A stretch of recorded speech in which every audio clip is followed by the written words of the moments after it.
The cervical spine allows for both support of the head and for movements of the head.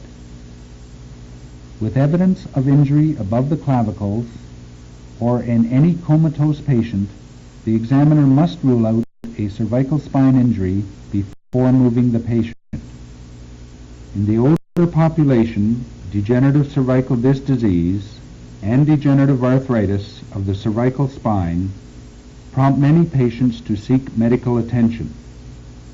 Because the cervical spine is intimately related to the peripheral nerves of the upper extremities, symptoms may be referred to the upper extremity or chest wall, and a detailed neurological examination of the upper extremities is an integral part of the examination of the cervical spine. Inspection. Note the posture and attitude of the head and neck region. Normally the patient holds his head erect and the neck moves freely. Any splinting or tilting of the neck may signify pathology. In contrast to the normal patient, note how this patient with ankylosing spondylitis lacks freedom of motion and must turn his body when attempting to turn his neck. The patient should be undressed to the waist and the neck region closely inspected for any swelling, scars, or other abnormalities. Note the symmetry when looking from the front and from the back. Note also from the side the normal lordosis of the cervical spine.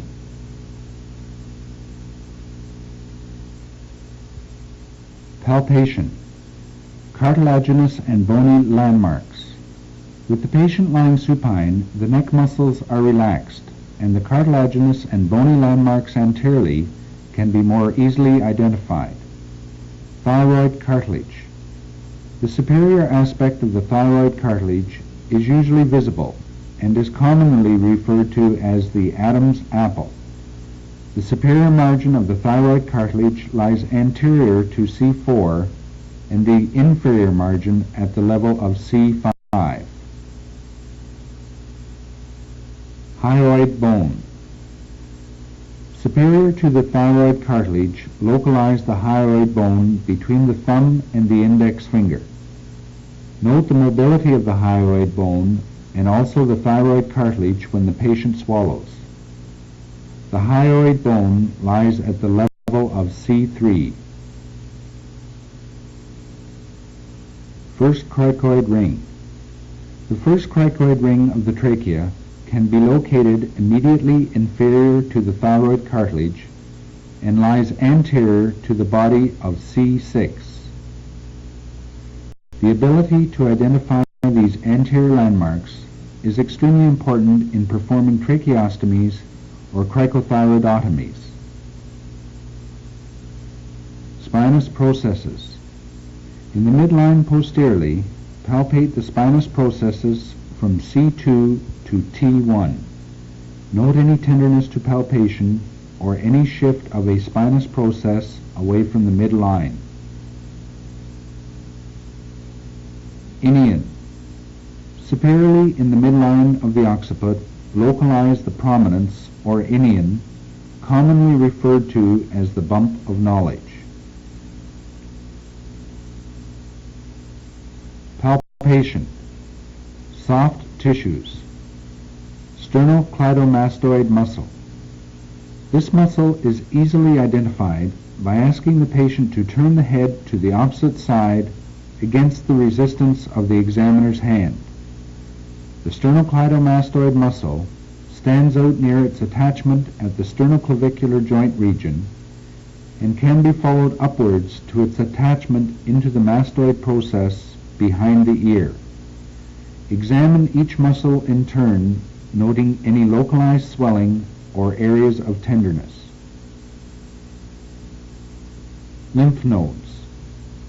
Carefully palpate along the anterior medial border of the sternocleidomastoid muscle to detect any enlargement of lymph nodes in this region.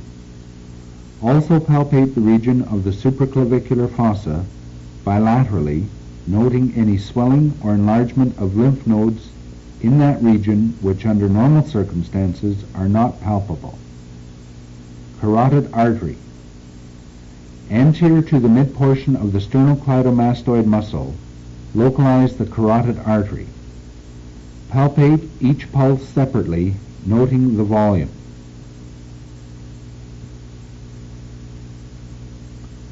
The carotid artery should be auscultated to detect the presence of any bruits. Trapezius muscle. With the patient sitting and the examiner standing behind the patient, identify the lateral borders of the trapezius muscles. They can be easily located by asking the patient to shrug the shoulders while applying resistance over the acromions bilaterally. Palpate the trapezius muscle inferiorly to its attachment on the clavicle, acromion, and spine of the scapula. Follow the trapezius muscle superiorly to its attachment at the posterior aspect of the occiput. Lymph nodes. Under pathological conditions, lymph nodes may be palpable along the anterolateral border of the trapezius muscle, and this region should be carefully palpated. Greater occipital nerves. Identify the inion or posterior prominence of the occiput in the midline and probe laterally along the base of the skull. Tenderness elicited in this region may suggest inflammation of the greater occipital nerves.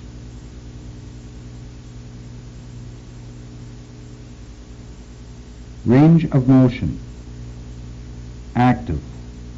The cervical spine has a wide range of motion consisting of basically flexion, extension, rotation, and lateral bending. Combinations of these ranges impart a wide versatility of motion to the cervical spine.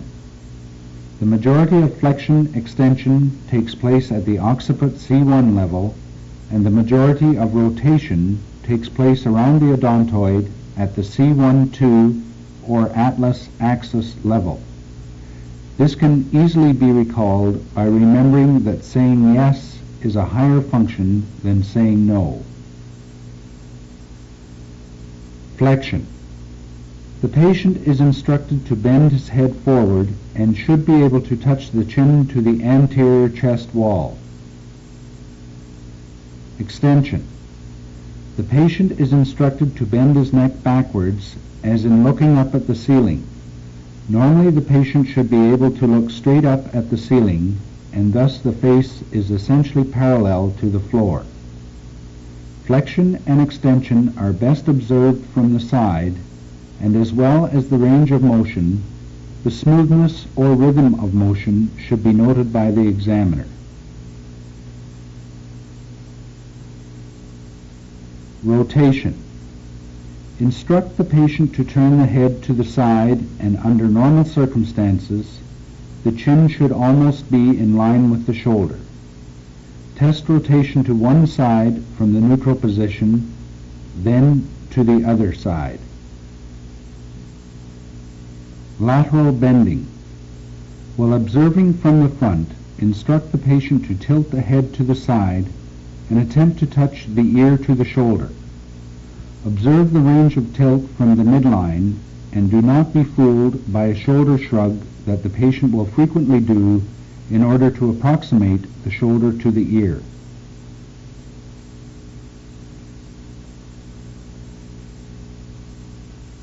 Range of motion. Passive. Before attempting passive range of motion, a brief explanation of what you are going to do will allow the patient to relax fully and cooperate with the examiner. Caution. 2 points of caution must be observed by the examiner when testing passive range of motion. In any case of trauma where cervical spine instability is potentially present, passive range of motion should not be performed. Never attempt to force the cervical spine when testing passive range of motion. If motion is restricted, There must be a reason, and an attempt to passively exceed that range may be hazardous. Flexion. Standing behind the patient, support the head with both hands and passively flex the neck anteriorly and return to the neutral position. Extension. Passively extend the neck, and normally the patient will be able to look directly up at the ceiling. Rotation. From the neutral position, rotate the head to one side and then the other, comparing the degree of rotation to each side. Lateral bending. Bend the head laterally towards one shoulder and then to the other, noting the degree of lateral bend on each side.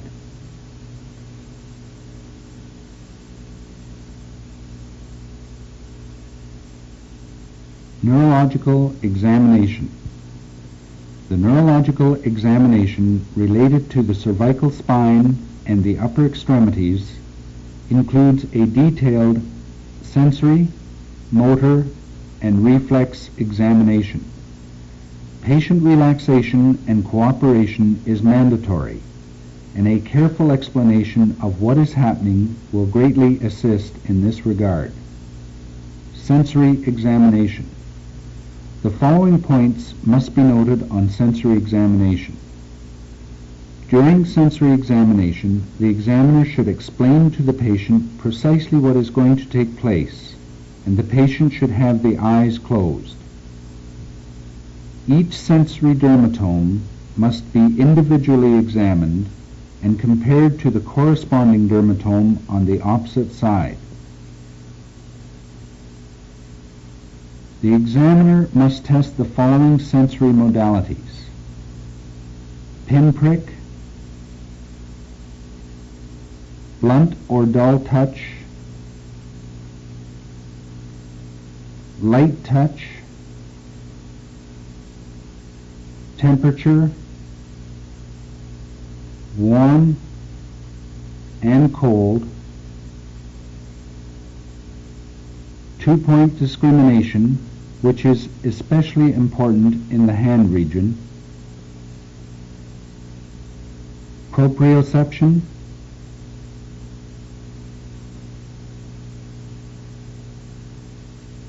and vibration sense. Note any deficiencies of sensory examination on a diagrammatic chart depicting the exact localization and area involved, so that comparison with subsequent examinations can be readily made. Motor examination. The examiner is reminded that the following points are essential components of a proper examination of the motor system. Examine each specific muscle or group of muscles when the individual muscle function cannot be isolated. Palpate the individual muscle or tendon if possible. Record the strength of the muscle or muscle groups being tested on the 0 to 5 rating scale. Always compare the strength of a muscle or muscle group to its counterpart on the opposite side. In this program, the muscles related to the cervical spine, the shoulder, and the elbow region will be tested. Motor testing for the hand and wrist is demonstrated in the video program on the physical examination of the hand and wrist. Cervical region: sternocleidomastoid, 11th cranial nerve or spinal accessory nerve. With the patient sitting, stabilize the thorax with one hand and instruct the patient to flex the neck while resisting with the palm of the other hand against the forehead. Then remove the hand from the thorax and carefully palpate the sternocleidomastoid muscle on each side.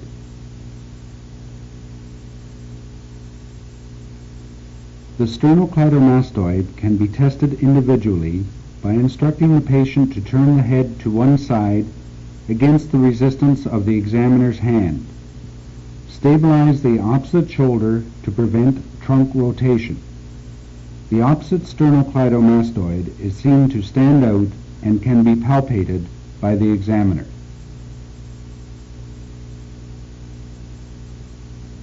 Lateral bending and extension. The power of lateral bending and extension of the cervical spine should be assessed. Note that many muscles or groups of muscles are involved and they cannot be individually assessed and palpated. Lateral bending. Stand at the side of the patient and stabilize the ipsilateral shoulder. Instruct the patient to bend the neck laterally while applying resistance to the lateral aspect of the skull. Muscles involved in lateral bending include the scalenus anterior, medius, and posterior.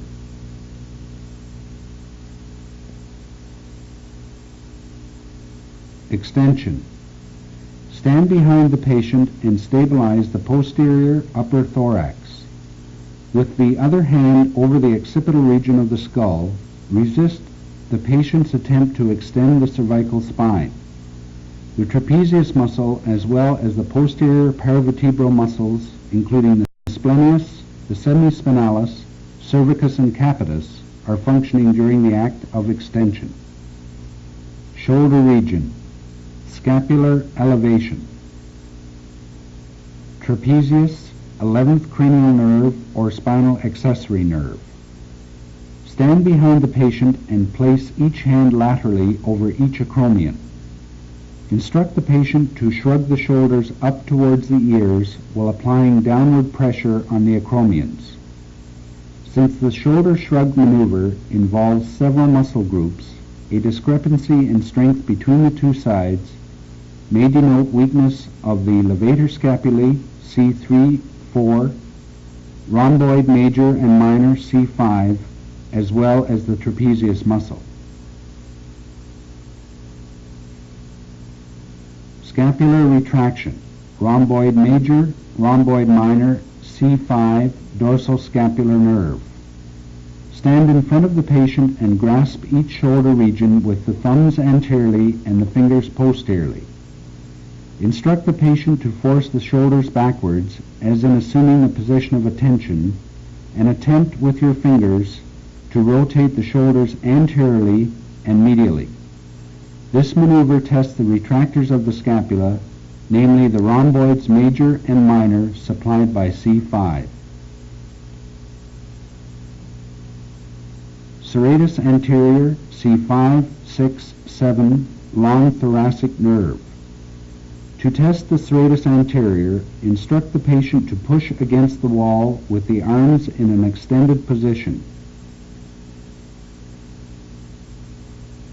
Normally, the medial border of the scapula will remain flat against the posterior chest wall.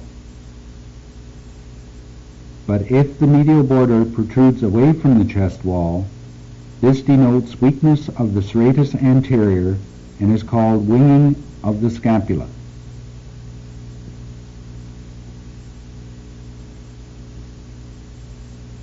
Flexion. Primary flexors. Anterior deltoid, C5, 6, axillary nerve. Coracobrachialis, C5, 6, musculocutaneous nerve. Immobilize the scapula by placing one hand over the top of the acromion in such a position as to be able to palpate the anterior aspect of the deltoid muscle. With the other hand, grasp the anterior aspect of the distal humerus and with the elbow at 90 degrees, apply resistance as the patient is instructed to flex the shoulder. Extension. Primary extensors. Posterior deltoid, C5, 6, axillary nerve. Latissimus dorsi, teres major. Continue to stabilize the scapula by pressing downwards on the acromion. While applying resistance to the posterior aspect of the distal humerus, instruct the patient to push the arm backwards or into extension as you palpate the posterior aspect of the deltoid to assess the tone of the contracting muscle. Abduction. Primary abductors. Deltoid, mid-portion, C5-6 axillary nerve, supraspinatus C5-6 suprascapular nerve. Apply resistance to the lateral aspect of the distal humerus as the patient is instructed to bring the arm out to the side. Continue to stabilize the scapula by downward pressure on the acromion and palpate the mid-region of the deltoid muscle.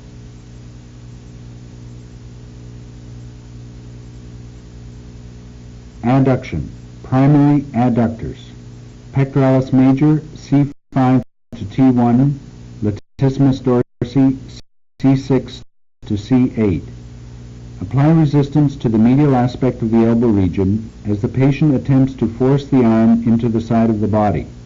While maintaining stability of the scapula, the examiner can palpate the pectoralis muscle anteriorly. Internal rotation.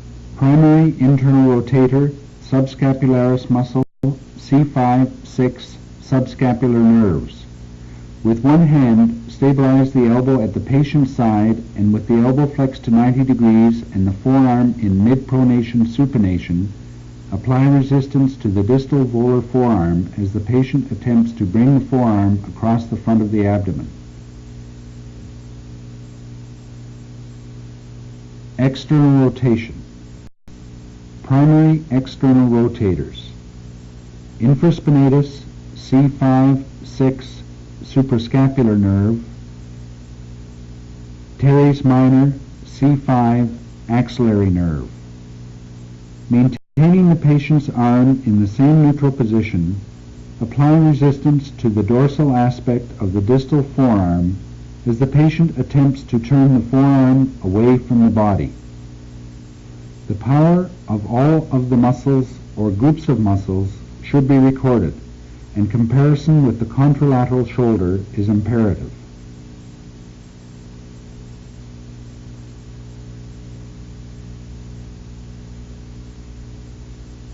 Elbow region. Flexion. Primary flexors, brachialis C5-6, biceps C5-6, musculocutaneous nerve. Secondary flexors, brachioradialis, supinator. In order to test elbow flexion, the forearm should be in the supinated position. With one hand, stabilize the lower end of the humerus posteriorly, and with the other hand, apply resistance to the volar aspect of the wrist region. Instruct the patient to flex the elbow against resistance. Compare the muscle grade with flexion of the opposite elbow. Extension.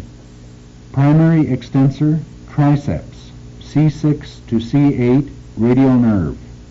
Secondary extensor, amconeus. Maintain the same position as when testing flexion, but this time apply resistance to the dorsal aspect of the wrist region while instructing the patient to extend the elbow. Compare the strength to the opposite elbow and record the value on the muscle grading chart. Supination. Primary supinators. Biceps C5-6 musculocutaneous nerve. Supinator C6 radial nerve. Secondary supinator brachioradialis. Stabilize the distal humerus posteriorly and maintain the elbow at the patient's side to prevent any shoulder motion which may be used to substitute for supination. With the forearm in the pronated position, grasp the distal forearm with your other hand, and while applying resistance over the dorsal aspect of the distal radius, instruct the patient to supinate the forearm.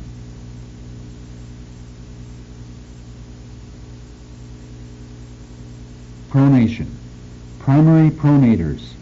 Pronator teres, C6-7 median nerve. Pronator quadratus, C8 to T1 median nerve. Secondary pronator, flexor carpi radialis. Again, stabilize the elbow at the patient's side and grasp the distal forearm in a manner to apply resistance along the volar aspect of the distal radius. Instruct the patient to begin to pronate the forearm from the supinated position while applying resistance to the distal volar aspect of the radius. Pronation and supination can also be tested by grasping the patient's hand and applying resistance to pronation or supination through the hand. The examiner is cautioned, however, that pathology in either the hand or the wrist region could interfere with the results by diminishing the value of the muscle grading obtained. Deep tendon reflexes. Biceps C5, brachioradialis C6, triceps C7. Biceps reflex C5. Rest the patient's forearm across your forearm and palpate the biceps tendon in the antecubital fossa with your thumb. The biceps tendon can be easily located by asking the patient to flex the elbow. After locating the biceps tendon, however, assure that the patient's arm is completely relaxed before attempting to elicit the reflex. Strike your own thumb over the biceps tendon with the reflex hammer, and in the normal patient, the biceps muscle will jerk. This movement of the biceps can usually be seen in the thin patient, but with a more obese patient, the presence of the jerk will be appreciated by your thumb on the biceps tendon. As discussed in the neurological examination of the lower extremities, an increased deep tendon reflex suggests loss of inhibitory function of the brain or an upper motor neuron lesion. A decreased or absent deep tendon reflex suggests pathology in the reflex arc or a lower motor neuron lesion. Brachioradialis reflex C6. Support the patient's forearm across your forearm and tap the brachioradialis tendon over the distal aspect of the radius. A positive response is noted by a jerk in the brachioradialis muscle. Triceps reflex C7. Support the patient's forearm in a relaxed fashion across your forearm, and with the reflex hammer, tap the triceps tendon just proximal to its insertion into the olecranon. In the normal patient, you will be able to see the contraction of the triceps muscle or feel the extension jerk of the patient's forearm. The detailed neurological examination of the hand and wrist region is described in the video program on the hand and wrist. In order to document a complete neurological examination of the upper extremities, the neurological examination of the hand and wrist region would also normally be performed at this time.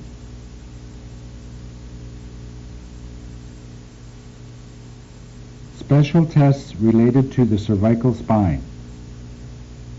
Distraction test, compression test, Valsalva maneuver test, Adson test.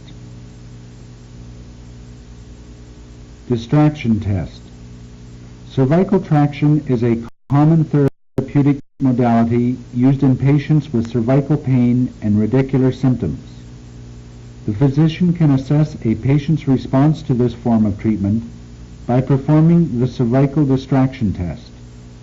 With the patient sitting and the neck in the neutral position, gently grasp the patient's jaw with the palms while the thumbs support the occipital region. Apply straight upwards traction and ask the patient if the pain pattern has altered. Note that relief of pain suggests that cervical traction may be a beneficial therapeutic modality. Compression test. Compression of the cervical spine can increase pressure on the facet joints and also decrease the size of the neural foramen.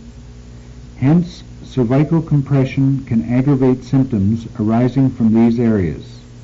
With the patient sitting and the head and neck in the neutral position, place the palms on the vertex of the skull and apply gradual downward pressure. Note any increase in discomfort and also the exact distribution of any radiation of pain or paresthesias. Caution. The examiner is cautioned, however, that distraction and compression tests should not be performed on any patient with cervical trauma, and a compression test should not be performed on a patient with a suspected cervical disc protrusion. Valsalva maneuver test. The Valsalva maneuver increases intrathecal pressure. Instruct the patient to take a deep breath and then attempt to expire against the closed glottis, or to force as if they were having a bowel movement.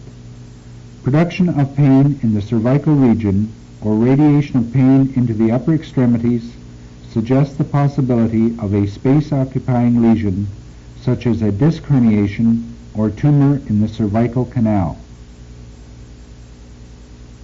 Adson test. The Adson test is performed in order to determine any compromise of the subclavian artery in the cervical region. A cervical rib or compression by the scalenus anterior and scalenus medius muscles may decrease the patency of the subclavian artery. With the patient standing, assess the volume of the radial pulse at the wrist. Gradually abduct and extend and externally rotate the arm. Then instruct the patient to take a deep breath and turn the head towards the side you are examining. A decrease in the radial pulse volume or obliteration of the radial pulse suggests compression of the subclavian artery in the cervical region. This concludes the examination of the cervical spine, but the examiner is reminded that the examination of the shoulder region and upper extremities, as well as the neurological examination of the trunk and lower extremities, must be performed if cervical pathology is detected.